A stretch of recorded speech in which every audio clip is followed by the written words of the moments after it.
Hello বন্ধুরা, আসসালামু আলাইকুম। আশা করি সকলেই ভালো আছেন। তো যে সকল ভাইয়েরা কলা চাষ করেন, যাদের কলা বড় হয় না, আসলে আপনার মাটিতে যদি ঠিকমতো খাদ্য না থাকে তাহলে আপনার কলা বড় হবে কি করে। এই যে দেখছেন, এই যে আমি আমার পুরা বাগানে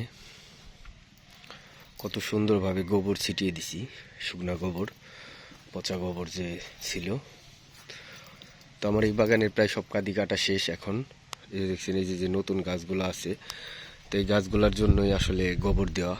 এই গাছগুলা আপনার এই গোবর পেয়ে সুন্দরভাবে বেড়ে উঠবে আর কাদিগুলা বড় বড় ছাড়বে। তো কিছুদিনের ভিতরে এই সব গাছগুলাতে কাদি আসবে, সেই কারণে এখন আমি গোবর দিয়ে দিছি। আর প্রত্যেকটা গাছের গোড়ায় দেখছেন এই যে মাটি সুন্দর করে দিয়ে সার দিয়ে দিছি, সব ধরনের যা যা লাগে। তো আপনারা যারা কলা চাষ করেন অবশ্যই আপনার বাগানের যখন সব কাদি কাটা শেষ হয়ে যাবে, প্রতি বছর আপনি এইভাবে গোবর দেওয়ার চেষ্টা করবেন। এই বাগানটা আমার 4 বছর বয়স হয়ে গেছে। এখান থেকে আমি হাজার হাজার কাদি কলা বিক্রি করছি। প্রত্যেকটা কাদি অনেক বড় বড় হয়, অল্প কিছু কাদি ছোট বের হয়। শুধু যত্নের কারণে আপনাকে যত্ন করতে হবে। আপনি যদি ঠিক মতো যত্ন করেন তাহলে আপনি কলা চাষ করে অনেক টাকা ইনকাম করতে পারবেন। আর যদি যত্নে আপনার ত্রুটি থাকে তাহলে আপনি কলা চাষ করে লাভবান হতে পারবেন না, কারণ কলা গাছে বিভিন্ন ধরনের পোকামাকড়, ভাইরাস আক্রমণ করে।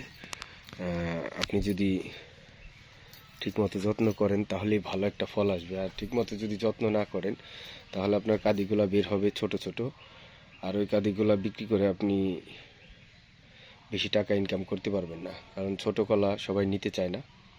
তো অবশ্যই গোবরটা দিবেন, প্রতি বছর গোবর দেওয়ার চেষ্টা করবেন। আপনার 2, 4, 10 হাজার টাকার যদি গোবর লাগেও আপনি ওই টাকার চিন্তা করবেন না।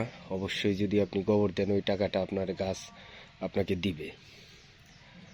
আপনি যদি পরিশ্রম করেন, হালাল রিজিকের খোঁজ করেন, অবশ্যই আপনি একটা উদ্যোক্তা হলে আপনি অনেক দূরে এগিয়ে যেতে পারবেন। দেখেন, এই যে আমার এই যে বাগানটা দেখছেন, এইখানে আমি ফার্স্টে 600 চারা দিয়ে শুরু করছিলাম। তো আমি যার কাছ থেকে চারা কিনছিলাম সে আমাকে দিছিল 550 মতো আসছিল, আর ছিল না।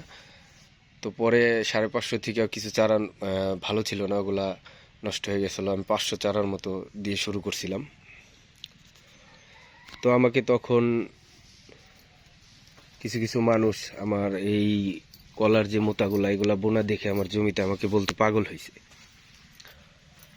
তো সেই মানুষগুলাই এখন আমার কাছ থেকে চারা নিয়ে তারাও কলা বাগান করার প্রতি আগ্রহ প্রকাশ করতেছে এবং কি করছে। তো এখন আমার আজকে 3,000 3,500-এর উপরে কলা গাছ আছে, 3800, কিছু বেশি হবে। তো দেখেন, আস্তে আস্তে আমার কতগুলা গাছ হয়ে গেছে আর কত টাকা আমি এখান থেকে ইনকাম করতেছি। আর যারা আমাকে পাগল বলছে তারা এখন কলা চাষ দিয়ে শুরু করতেছে। তো আপনি যে কোনো কিছুর পিছিয়ে যদি লেগে থাকেন আর আপনি যদি একটা উদ্যোক্তা হন, অবশ্যই আপনি অনেক দূর এগিয়ে যেতে পারবেন। চাকরি বাকরি করে আপনি কত টাকা আর ইনকাম করবেন? আপনি যদি নিজে উদ্যোক্তা হন, অনেক মানুষ আপনার কাছে আপনার এখানে কাজ করবে। এই যে আমার এই বাগানে সব সময় 2-3 জন লোক সারা বছরই কাজ করে, সব সময় থাকে, স্প্রে করে, গাছের গোড়া পরিষ্কার করে, ঘাস মারার বিষ স্প্রে করে। এই যে দেখছেন, আমার বাগানে কিন্তু কোনো ঘাস নেই। আমি সব সময় আমার বাগানটাকে এইভাবে পরিষ্কার করে রাখি। তো আলহামদুলিল্লাহ, আল্লাহ তাআলা এখান থেকে আমাকে অনেক টাকা দেন। আমি হাজার হাজার কাদি কলা এখান থেকে আমি বিক্রি করছি। তো আপনারা যারা বেকার ঘোরেন তাদেরকে আমি বলবো, আপনি যদি ভালো একটা জমি নিয়ে আপনার গ্রামে হোক বা অন্য কোথাও হোক, যেখানেই পান, আপনি যদি কলা বাগান দিয়ে শুরু করেন অবশ্যই আপনি অনেক দূরে গিয়ে যেতে পারবেন। তো সকলে ভালো থাকবেন, সুস্থ থাকবেন।